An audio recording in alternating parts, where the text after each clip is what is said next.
Hello, Shane. Good morning. Hello, good morning.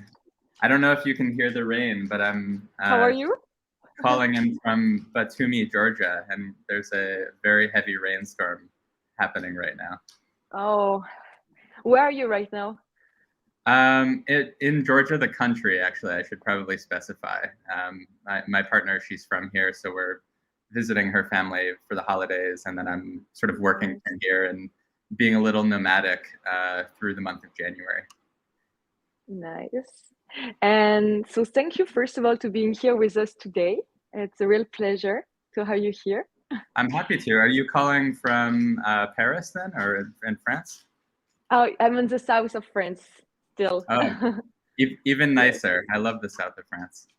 Yeah, I love it too. It's really, really nice. And do you come sometime to France? There's the Arles Photography Festival. So I've Mm-hmm. visited France maybe twice, and primarily to go to the festival and also just explore art happenings around Paris. But yeah, I Nice. always enjoy going there. It's such an interesting little city, and a big Mhm. community from all over the world comes together around Yeah. photography. So I love that. Yeah, so actually, my first question gonna simply be, who are you? Who am I? Wow, that's a loaded Yes. question.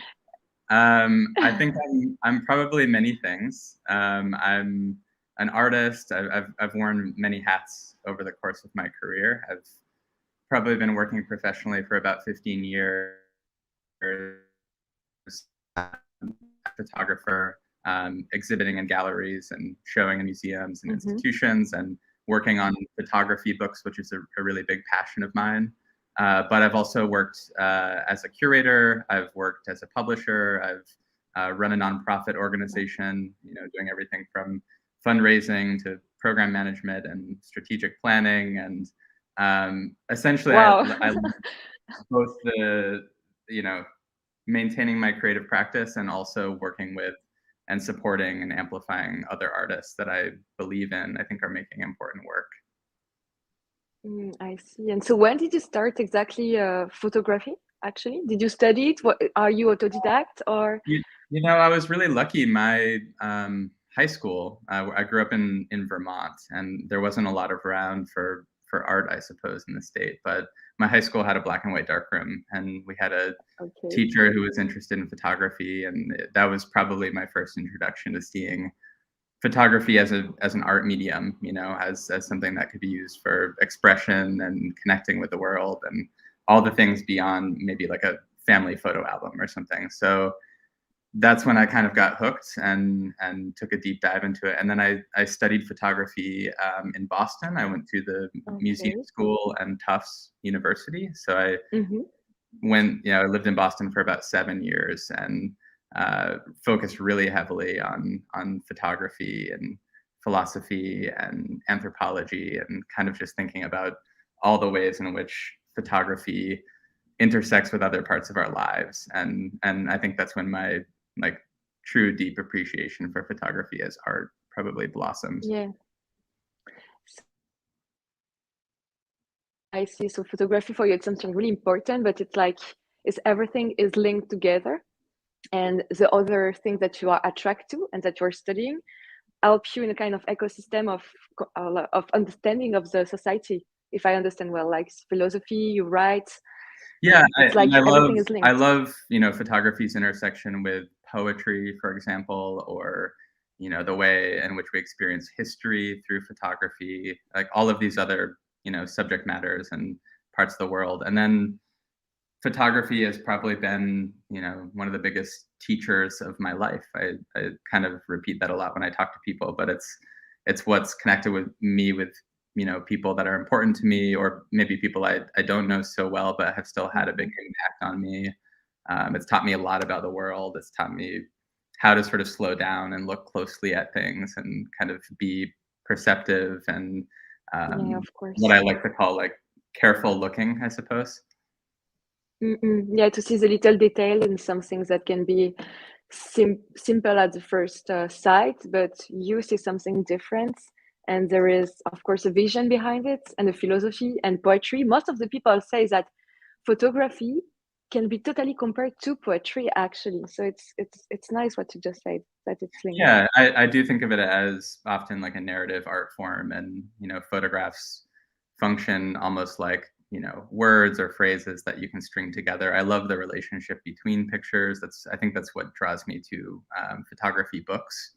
Okay. But the space that's between the images is as important as the images itself. And when you make a pairing of images, it changes them. Or if you look at a photograph that's on a page and you turn the page, your experience of the next photograph is going to be informed by your memory of the last one. And yeah, I love that about images, how they sort of shape each other, or can be in dialogue with each other, or to come together and kind of make a greater whole. I see. Yeah, I see. And so the question is about NFTs. How did you start? I think little network problem.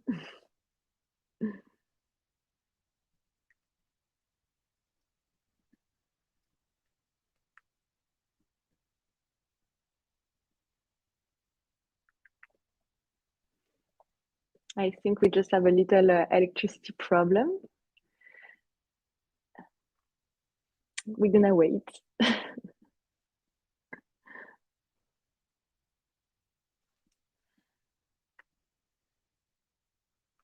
Yeah, Shane just told us that power went out, so we're gonna wait for him to come back. And hi, just me. So I'm gonna share my screen with his latest release, and we're gonna wait for him to come back. It happened.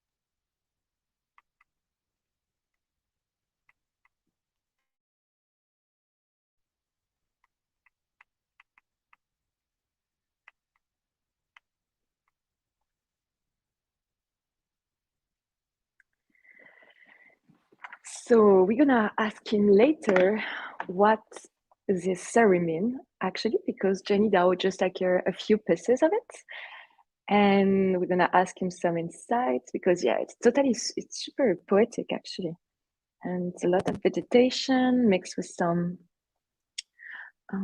so like urban stuff, if I can say, like little touch. I wonder where he took this picture, actually. Seems like, yeah, it could be everywhere. And it's really interesting. Wow, this one is beautiful. It's really beautiful. Okay, let's see.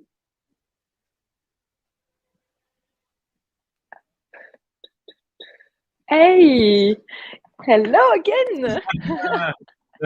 The power is out, but I connected to my phone's hotspot, so we'll see if this works. No, it's okay. Don't worry. It happened to me like all the time. Even in France, the electricity sometimes went off, so it's totally fine. I was actually watching your beautiful series, waiting for you, and thinking about the question I would like to ask you about it. So where were we? Now we just see you smile. I know, it was. I mean, it's too funny. There was like a lightning strike, and then it just disappeared. But I'm happy to. You told us there is a storm. I think we were just. So it's fine. Early interest in photography. Yes. We were talking about your. My question was, what are your inspiration actually? Like it can be artist, it can be writer, it can be just like. Do you have some name, inspiration name that you? follow? Sometimes names are hard, but I love reading. I love music. I think my taste in Yes. art and photography is also very eclectic. Like Okay. photographically, people ask me which artists I'm interested in, and Yes. like everything from early, documentary-driven photography or FSA photography, like Dorothea Lange, Okay. to more conceptual photography, contemporary artists that maybe are working at the fringes of what we might even consider to be photography, working, Okay. sculpturally or with moving image, etc. But yeah, I mean, I probably take more inspiration from music and food and all kinds of other things that are important to my life than photography, Important, really perhaps. important. Yes. Yeah, yeah. Yes. Food and I music. think if I didn't Good go into the inspiration. visual arts, maybe it would have been culinary arts or something. Yeah, but I think art is similar to food in that I think it brings people together around something. Happiness. So I love that. Yeah, yeah, Actually, it's a beautiful metaphor. I'm gonna say it again one time in a dinner. Food is like art. It brings people together. It's beautiful. And it's true. It's really true. So my yeah. question I mean, is, I think that yeah, the best. yeah. So how did you start NFTs actually?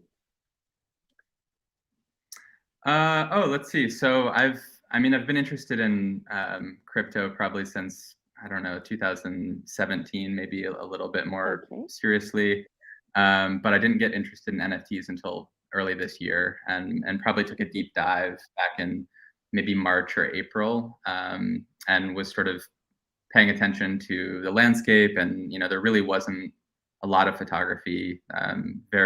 very few photographic artists, certainly very few that I knew, or artists who have maybe like myself worked, uh, had sort of like a career in the art world, and had published books or exhibited in galleries or museums, and kind of thinking about the NFT space as a new vehicle or medium for their work. But I minted my own work in August. I think it was either right at the end of July or early August. We have light.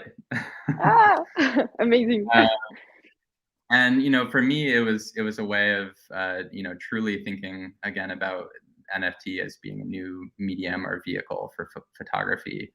Mm-mm. Photography as a medium is probably the most suited to proliferate and travel, and it's reproducible.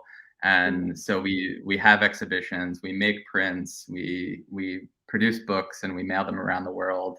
We place them on the internet, and they sort of travel and have a life of their own. So I think when the concept of Mm-hmm. NFT and digital ownership came along, I felt like in many ways Yeah. photography was kind of perfect for it.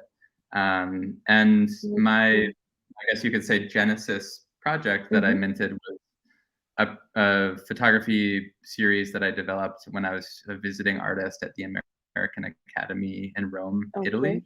And it's basically a project that's about our desire to preserve things, both Mm-hmm. in a literal sense, like architecture and art, and you know um, archives and photographic objects, but Mm-hmm. also the more human desire to hold on to things, whether it's memories or each other or our bodies, etc. So it's kind of a highly conceptual project that weaves together these really direct studies Okay. of conservation and preservation with images made around the city of Rome, like street Yeah. photographs that to me sort of evoke this more human desire to hold on to things. But I thought that was an interesting project to introduce conceptually, because it's about this idea of preservation and thinking about the blockchain as this um, Mm, new opportunity to kind of place art with provenance, in mm, mm, theory. mm. It just felt like it was the right fit It's to right. begin with. No, and it's totally true. Like now, first of all, Jenny Dao represents more and more photograph, and we do believe in photograph because it's so natural actually to transform photographs in NFTs. It's so natural because it just give the photographer the opportunity to claim his creation, his art, and then the art can travel everywhere, no problem. But we know who is the artist, who is the photographer, and it's even more harder normally for photographers and for artists who are painting, because even though you have your own way of photographing, it can be the same place. So everybody can say, "Oh, it's me. I took this picture. I bought a camera and I took it." So actually, give you back your power as a photographer, as a creator, as an artist. So this is why Jenny Dao really believe in photographer, and I think that for photographer mostly it's a really big opportunities. This was one of my questions, but do you think that NFTs and photography are get along together, or do you think it's just like a kind of a trend? And then what do you think about NFT mostly? Do you think it's an opportunity from your point of view so far? Yeah, I mean, I think it's hard to predict, the future, and obviously we're in a volatile market, and there are many question marks as to where things can go, and what kinds of new platforms and opportunities might exist as we move forward. But I entered the space because actually, in part, one of the biggest reasons was I was interested in the power of smart contracts for artists and royalties for work. I mean, I think obviously we introduce our work online already, and often we freely give it to major social media outlets. And so I think there's potential here to develop what could be a Web3 feed and way of showcasing work online that also, when it makes sense to, can monetize and properly support artists as images proliferate online. And the idea that royalties can be something that's sustaining for artists over a long period of time was one of the major things I was excited about. I mean, I work in the art world, and you sell prints, or artists sell prints, and they travel. And sometimes they're resold, and of course, very rarely, never do artists ever see a portion of those resales. It's true. That's true. No, finally, it's give you back just what you deserve, like the royalties and the accreditation of your work. So yeah, definitely, this is why photographs are really important, I think, in the NFT sphere, and it's now more and more. And yeah, and I would say photography has such a rich cultural value. Like photographs are these, whether it's a physical print or it's a digital asset, they're these keepers of history and stories, and they're just so important to us as human beings, and they're cultural artifacts. And so I don't see it as a trend. I don't know in what ways the space will evolve and kind of mature and find other use cases. Some of those things can be hard to predict, but I think the idea of digital ownership is definitely here to stay, especially our world is becoming more digital, more and more virtual.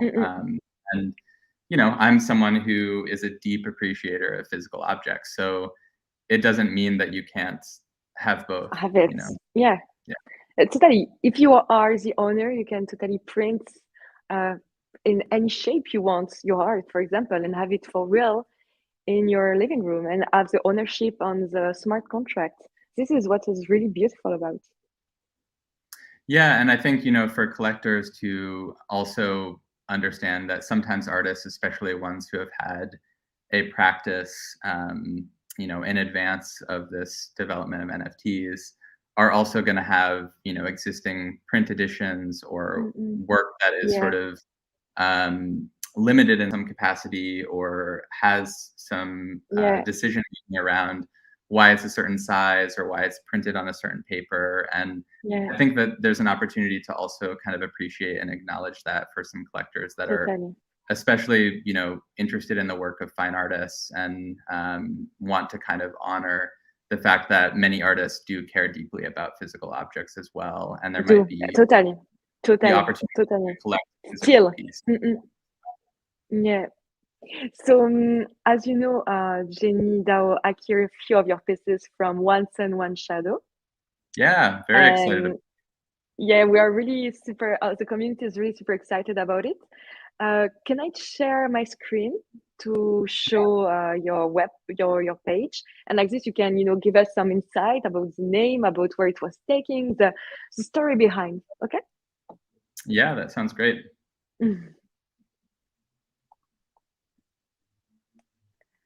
Actually, I was looking at this one while we were waiting for the electricity to come back because this one is really, I don't know what, but it gave me something super powerful. I don't know how to explain. Is it with the light, with this kind of golden hour and the kind of worried face of this woman and the beauty of the house with, at the same time, really, on like super, how can I say, pastel tone. I don't know how to explain, but this is pictures that attract my eyes at the first sight. So is it, where was it taken? Thank you so much. So this project was actually, it began as a commission for the High Museum of Art in Atlanta. And they have a series where they ask photographers to make a body of work in the American South. And it was an incredible opportunity and honor for me to work with the museum, especially after, the artists that I worked with prior were, Emmett Gowan and Sally Mann, and Richard Mizrak and Alex Soth, and, a lot of Dawood Bey, a lot of artists that I had admired as a young photographer. And I think I was only maybe a year or two out of my undergraduate studies. So I was early career, amazing opportunity to have funding to be able to actually travel and make work properly at a moment where, I was probably trying to figure out how to pay for film and, make those things happen as a young artist. And so for me, I grew up in the Northeast, and I hadn't ever traveled in the South. I didn't have a personal connection to the American South, other than, of course, maybe through films and photography and music. And I was surprised that nobody had done a project that was about music in the American South. I love old time music, blues, gospel, traditional music. I saw as something that, in many ways, like photography, is a vehicle for storytelling. Music is kind of like an oral history, and certainly I think the sounds that, the songs that develop are a direct reflection of the place in which they come from and the stories that are there. So what I wanted to do was not set out and photograph blues musicians per se. I wanted to do a project that was more lyrical and was more poetic, and in a broader sense explored the connection between music and landscape and the musicality of everyday life in the American South. And, certainly as an outsider, I have a different perspective on that. And there's also, many kind of like tropes and assumptions about the South. So a lot of the project is also me navigating that while also interpreting and thinking about a lot of the themes and stories that come out of traditional music. Songs about love, songs about labor, songs about religion, songs about pain and struggle and complex history in the South, whether it's like slavery or even just the nature of the landscape itself. And it's both kind of beautiful and sometimes dark and ominous. And so I think some of those sort of tropes or expectations we have about the South ring true, and you can kind of experience, and some of them are, maybe proven false. And so the way that I designed the project was I researched places that were musically significant and developed an itinerary for myself to spend time in those places. I mean, I was everywhere between, let's see, Georgia, Louisiana, Alabama, Mississippi, Florida, Tennessee, the Carolinas. I was really all over the place, but places like Memphis or Clarksdale, Mississippi, that are rich in musical history.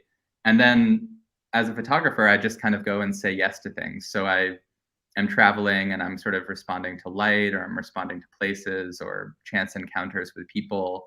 And sometimes you meet people that say, oh, this is what you're doing. You should go here, or you should talk to this person. And something kind of leads to the next. And it's a little bit of you know, I totally see what you mean. Yes, it's not like, of course, you go with an idea of a place, but you get richer by the people you meet, gonna tell you where you should go with the discussion.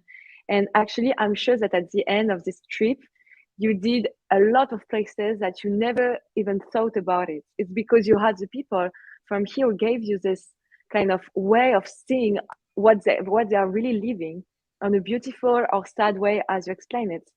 And yeah, it was a real journey, actually. Yeah, 100%. It's about getting a little bit lost and kind of finding yourself in places you might not otherwise.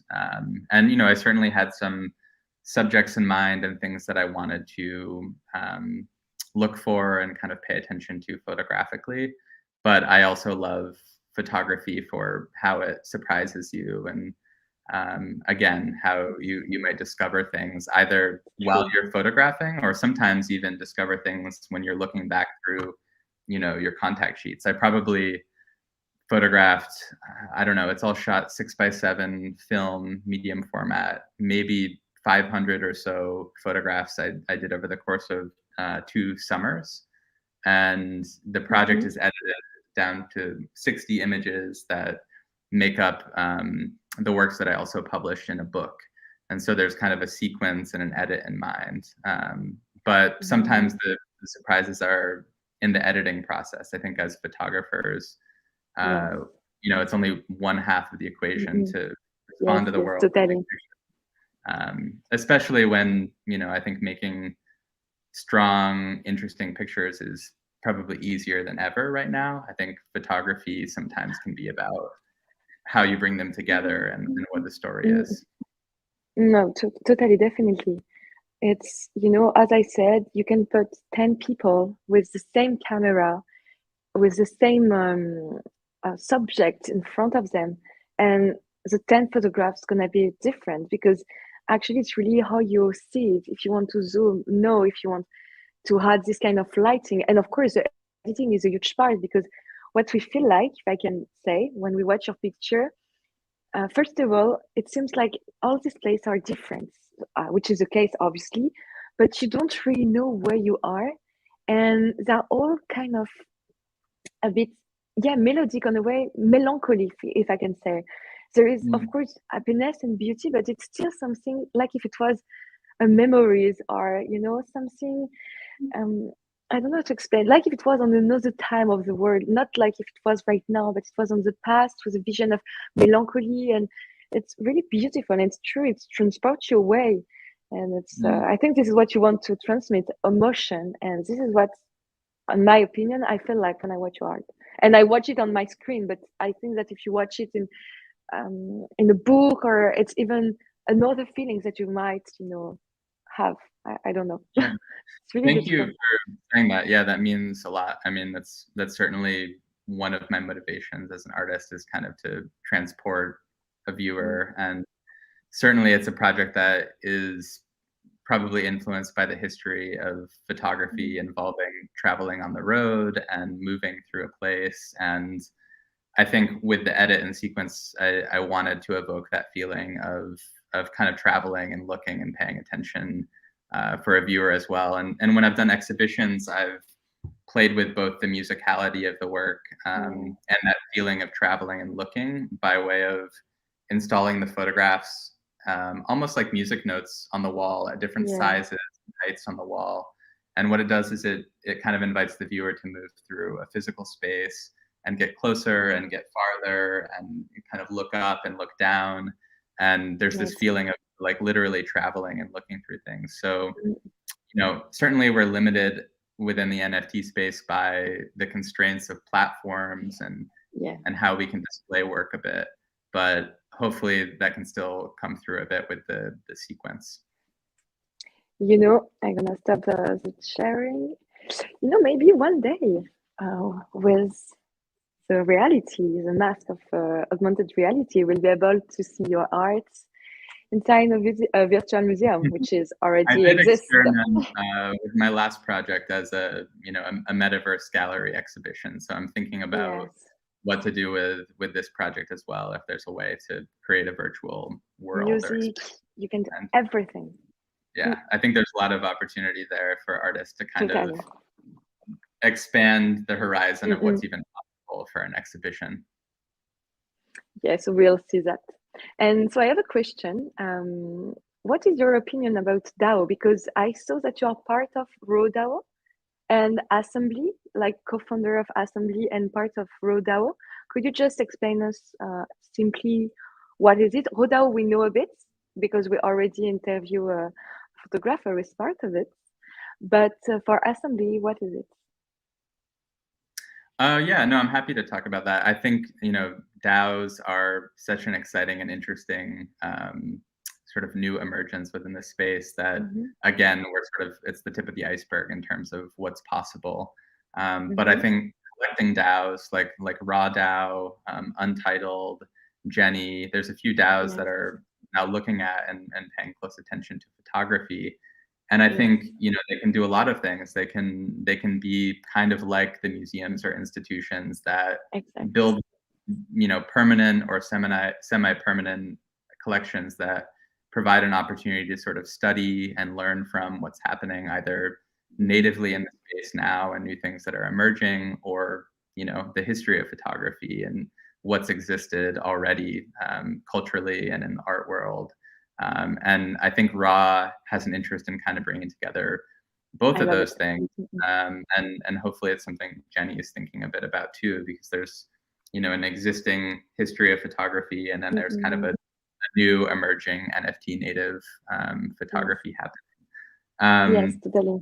so I think it's exciting also as we use this word sometimes, like a lighthouse or a signal for what's Mm-mm. interesting, important to pay attention to in the photographic landscape. And certainly as a lot of artists are rushing into the space and minting work, there's, it can be kind of chaotic, it can be a little noisy. And so I think it helps to have, collecting voices and curatorial voices and hopefully deeper context and conversation around work, so that it's really about engaging with the subject matter and Yes. the artist vision, beyond the fact that, of course, it's a marketplace and there's an opportunity to buy and collect.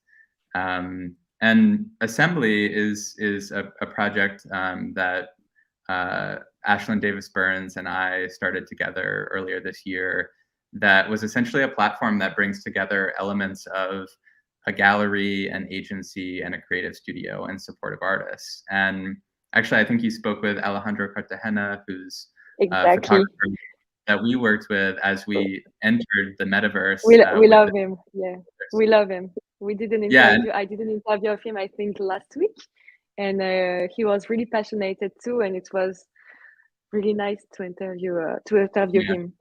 So and So he looks he like is, as committed as you. It's beautiful to see committed thank people who believe in He's something and who. he's probably one of the most like prolific photographers and thinkers I've ever encountered. And so Wow. when we began this project, he was an artist that we wanted to work with, and he was new to NFTs. We were new to NFTs, and it was really exciting to see the way in which the 50 Carpoolers was received, and has now been kind of a iconic photographic project within this NFT space. But Alejandro and us were learning a lot about how the space operates, and sort of best practices, and how to connect with collectors, and everything that is kind of involved in building an So ecosystem news. community. Yeah. And so we started Assembly also as a Discord server and as a space for Okay. anyone who is interested in photography, artists and collectors, to come together and talk about work, to talk about technical aspects if there's people who are kind of navigating the space or new, to just share things that are inspirational, and generally connect with other people. And I mentioned that I worked in the nonprofit world for a while, and nonprofit that I worked with ran a community darkroom space or community photography space. And I think in a lot of ways, I'm seeing a similarity to what's emerged in the NFT realm, in that a lot of it is this artist-run energy to build community and make connections. And that sort of happened in the real world in the 1970s, I think, when a lot of these nonprofit popped up, and they were sort of in rejection to the bigger institutions that weren't showing women, they weren't showing artists of color, and they were like, look, we're going to make our own artist-run space, and it's going to be inclusive, it's going to be a place for everyone, and we're going to show really amazing work as well. So with Assembly, we kicked things off with Alejandro, and then since then we've been doing curated drops by artists every few weeks. So I think we've done 9 or 10 at this point. And you know, we really want to take some of that weight and pressure off artists that are new to the space, and be really thoughtful about introducing work that's high caliber and, you know, similar to an exhibition or a book.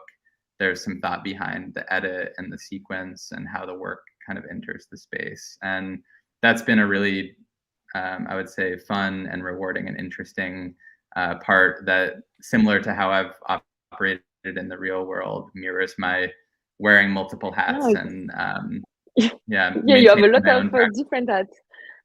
Yeah.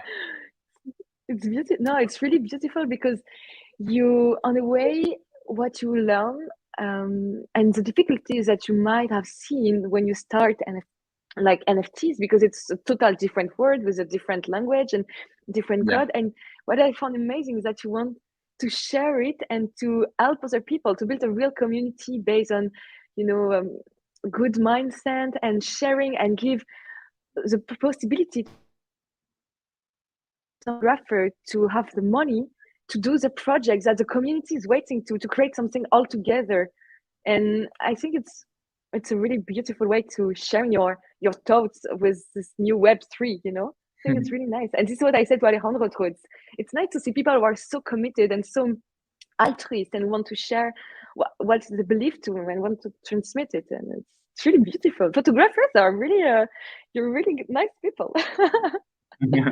Thank you for saying so. I've felt that way about the, I guess, photo world in general. I think there's a lot of thoughtful people that, again, like maybe it's just their engagement with the world, or it's their engagement with stories. There's something that kind of shapes the kind of people that are drawn to photography and art photography. And, you know, I think maybe even more than the, you know, physical art world, I feel like the NFT space has been one that is truly kind of supportive, and it's about kind of building each other up and working with each other. And so I love that about it, the way in which it's kind of encourages connections, and there's always kind of someone there who's willing to help, or, you know, if you have questions, there's no wrong question. So yeah, I think that we're building something pretty special, and I hope it maintains that ethos. And I have just one last question for you, actually, regarding what you just said.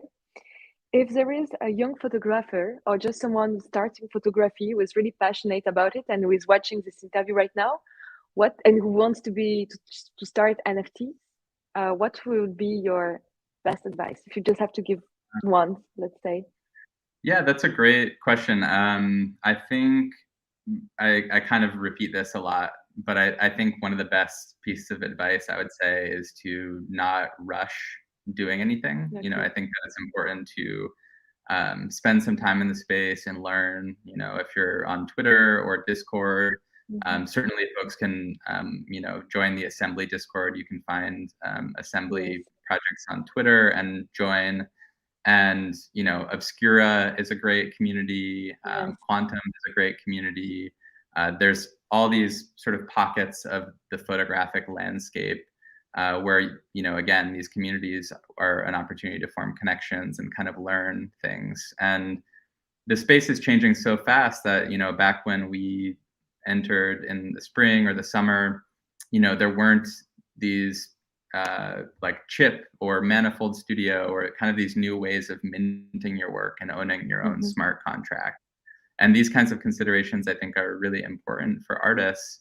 And so I think rather than rush and mint something, I think it's worth spending some time learning, making some connections, and being really mindful and thoughtful about how you introduce space. Yeah, so that you don't look back and think, oh, I Yes. wish I did it this way or that way, Yes, or totally. you know, that type of thing. And I think there's a little bit of a rush happening sometimes Of that, course. you The fear know, of missing out. The fear of missing out make you act too fast, and sometimes, okay, there is a lot of things happening super fast in the NFTs and crypto sphere, but you need to find, I think what you want to say is your own through, and follow it, to see what you like, what you don't like, and get inspired by the people around you. I mean, this is yeah, what yeah. you There's so many, potential ways to introduce work. There's so many platforms. There's, all these considerations. And I do think of it a bit like making an exhibition or making a book. You wouldn't rush either of those things. You really want to think through it and plan and make sure you're thinking about all the various details and decisions. So yeah, that would be my biggest piece of advice. And then it's a to just beautiful not be one. afraid to ask questions and learn from other people. Okay, Shane. So thank you so much for this beautiful interview. It was No, happy so to nice. chat with you. No, you are all amazing. Like so far, all the artists that I interview are incredible. But the photographer, so far, you really are, first of all, kind of all connected to each other in a way that you are all part of a DAO, or a kind of institution to help other people, and it's really beautiful. So thank you so much for that. And if one day you come to Paris, tell me. Absolutely, Organize yeah. a I'm tour. overdue. Maybe next year during Perry Photo, I would like to Yes, be there. yes, So please, I'll keep please. you posted. And thank you for our community. We're gonna like this have more insight about the art that we hear from you. And let's keep in touch. And thank you so much. Sounds good. Thanks to you as Uh, well. Thanks for the Enjoy your great questions holidays. too. Thank you Take so care. much, Shane. Bye bye.